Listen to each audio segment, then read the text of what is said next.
Hey, Chief Inspector. Yeah. Hi, what are you doing today? Fixing my garage door. So people were lifting up on the rails and they were loose, and they pulled out of the door these screws. So I got self-tapping screws, and I've been putting them in to strengthen the door. So I did that along the bottom. I use silicone to glue it. Silicone is stays flexible, adheres to a surface like this really well, and that'll help with the rigidness of the.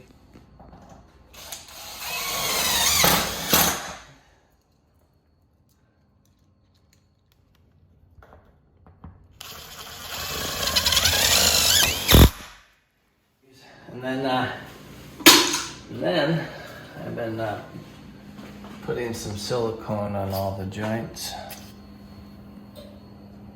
make the door quieter. Next thing I want to do is test the door, because we have our photo sensors on the bottom, so we're going to go up.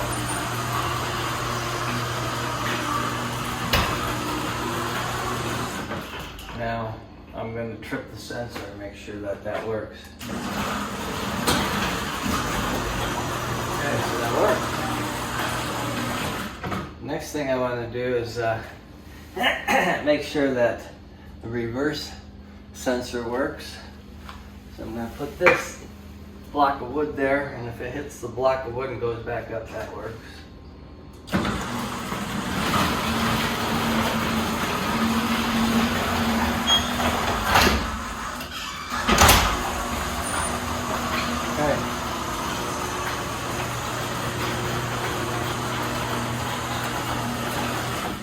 The last thing I want to do is check the balance of the door. So I'm going to loosen that. And the door closed. So the balance of the door is not good. Should have stayed at about halfway.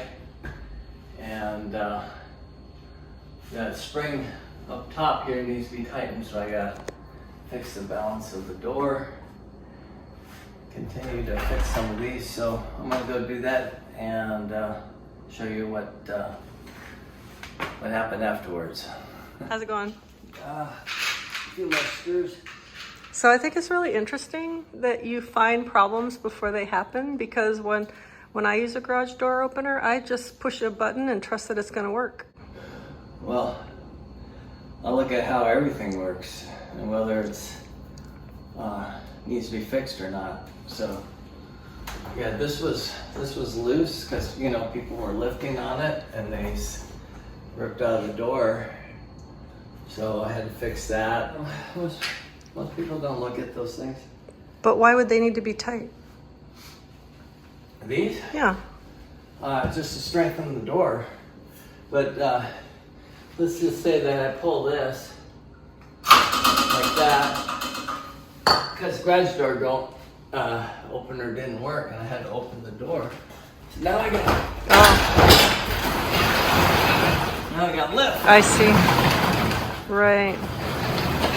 So the door should be balanced, like right here. Okay, that's what you got to do next, And huh? then it's not. Well, that's not bad. It's staying. So.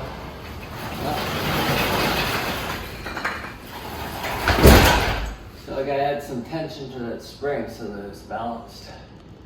And that puts less load on the motor. And then the door will be operating.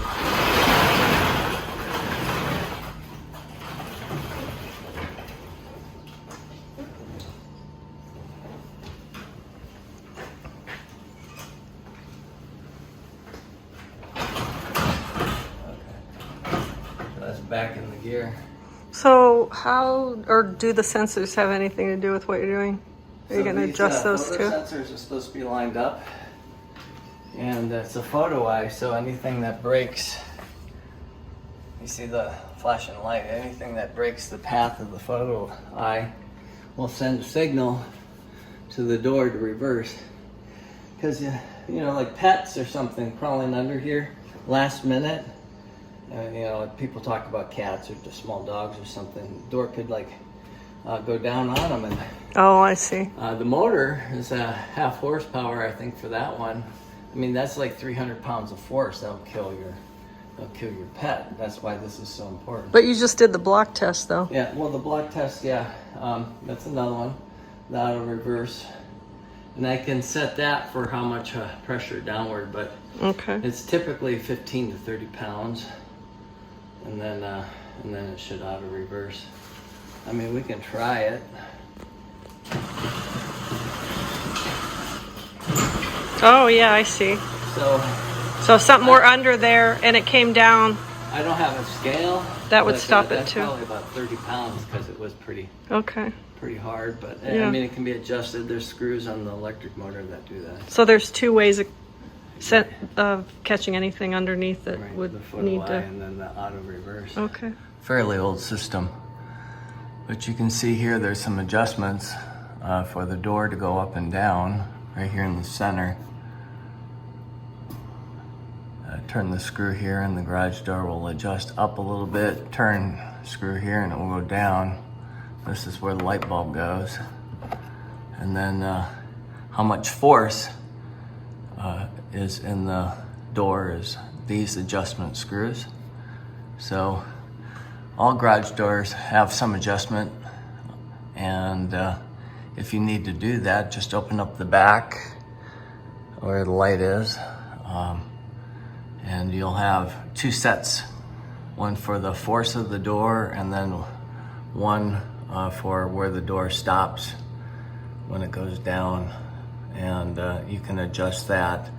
You want your door not to have any gaps on the bottom there, so that's where that adjustment comes in.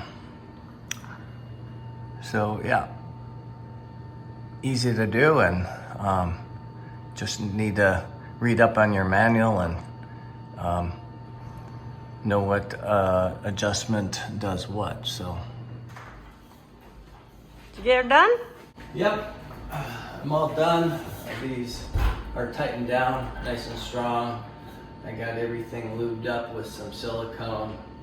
My photo eye works, my auto reverse works, the balance of the door's been adjusted, so that's good. So I'm real happy with the way that turned out. If you like the video, give me a thumbs up, provide comments below, and yeah, if it's broken, remember, fix it. What? What? You what? Cooling off. Is that how you cool off? Yeah. Okay. Water's 95 degrees. How hot is the air? That's not so cold, but the air is like 105. Well, that's brilliant. Yeah, I got evaporation going from Do what you gotta do.